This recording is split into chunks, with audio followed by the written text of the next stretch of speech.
everyone, Master Ernie T here, checking in with Awaken Within.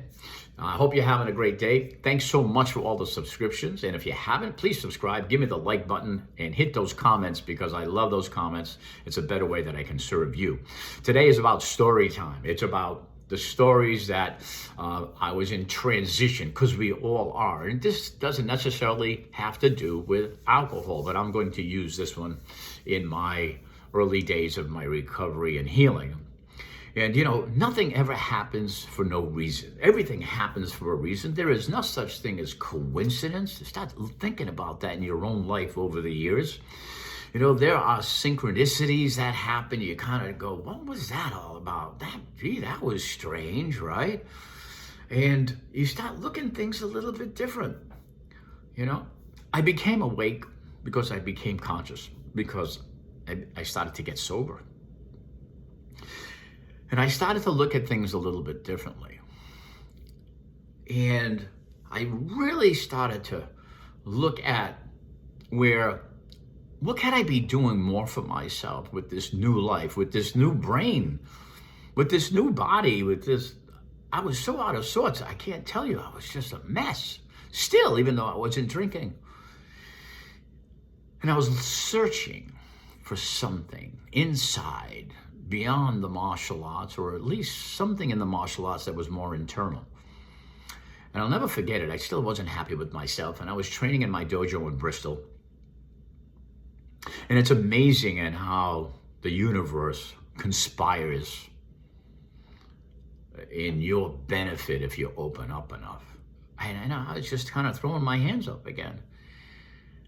And I was at my dojo training, and I get a knock at my door, and I look. It was a young man. He was about in his 30s, kind of a skinny, drawn man. I said, "Can I help you?" And he says, "Well, yeah, I was just passing through. And I was looking for a place to train." You see, I train in the art of Iaido, which is the art of the sword. Now, not combat. This is the art of the sword. I'm drawing the samurai sword. And I was looking for a place to train.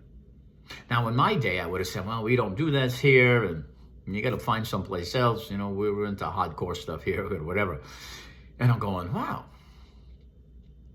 And again, his name was Mike, and I said, "Hey, Mike." I said, well, that's interesting. He goes, "Yeah." He goes, "Listen, I don't have a lot of money." He said, "But I would love if you let me train here, because I love training. I've been studying a long time. If you let me train here 2 or 3 times a week, you know, you can teach me some of your technique from your system, and I can teach you some of my Iaido." I said, "Wow, this is a deal. What a good deal. Maybe this is something that I'm looking for." There's that soft, spiritual part of the martial arts, the way of the sword, right? And we became pretty close friends, and we started to train together. And I got the uniform, right? And the hakama, you know, like the dress. And he taught me how to tie the knot. It's a whole different type of system of martial arts. I wasn't used to any of this. I was a brand new white belt with this guy. And he taught me the traditions and the philosophy behind the sword. And I acquired a sword. I bought a sword. And we trained together. And I struggled because it wasn't as easy as I thought, because it was very, very mindful practice. And my mind was still buzzing all over the place. I couldn't stay still. But I knew in deep in my heart, this was what I was looking for. And so on certain days, I would train him. Certain days, he would train me. And we had a great relationship going. And we trained, and I learned more and more about the sword. I loved it. It was great, you know, executing the sword perfectly, right? Drawing the sword, you know, executing the technique, returning the sword, and the kneeling and the bowing. I said, this is so cool, right? And we trained for about a year. And I remember I was recommended to come up for a Hall of Fame. I was going to be inducted in a Hall of Fame. And it said on the invitation, if you have anyone in mind that you think that would deserve to also to be inducted in the Hall of Fame, please put his name down. And the first person I thought was this guy, Mike. I really didn't know too much about his background. He was just like almost a loner, you know? I knew he was married, but he was always traveling and come and go, and it's like a gypsy. It's kind of wild. And I said, I'll put Mike's name down. I had his last name. I won't use his last name. And I put it down. And I told him, I said, hey, Mike, I really honor you and I really respect you for what you're doing for me. And this came at the right time. He knew my story. I was just getting into recovery and healing.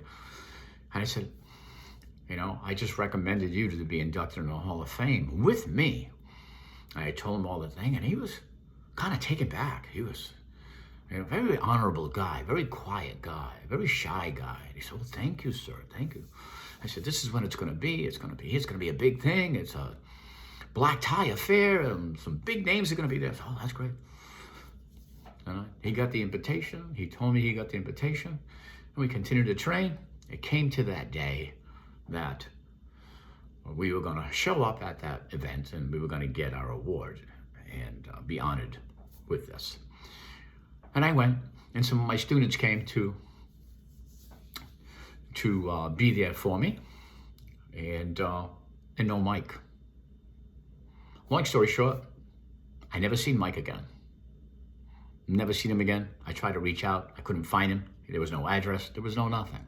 Now, I know there was a Mike, and I think a few students of mine had met him. He never showed. Call it disrespect? I don't know. I don't think so. Maybe it was too much for him. He's not that kind of person. He doesn't want that kind of attention. Maybe, probably. But I just had to let it go. And I said, this guy came into my life at a perfect time, and then he disappeared. He was gone. I continue to train in this sword by myself. I really don't share much of it anymore. And I always remember Mike. But he came and he left without a trace. It was something so special and weird at the same time, and also spiritual. So things happen in your life for a reason. I have other stories coming that are going to blow your mind even more than this one. But like always, I want you to look at your life. Has something similar like that happened? Maybe not martial arts, and maybe it had nothing to do with recovery, but has something happened to that? It just happened at the right time, and then it just was gone. I always thank Mike for all of his teachings. I know I got most of the deal out of that. I know I taught him, and he was very respectful, and he's thankful for what I taught him, but it was amazing. Came into my life at a perfect time and taught me an awful lot about me, not just a sword, all right? Be open, my friends, all right? Be conscious. Do the work, do the breath work, do the inner work, and you'll be surprised who comes into your life, maybe only for a moment and for a long time. Who knows? I hope this helps. Please leave a comment. I would love to hear from you, especially from your story. Enjoy your day. Much love.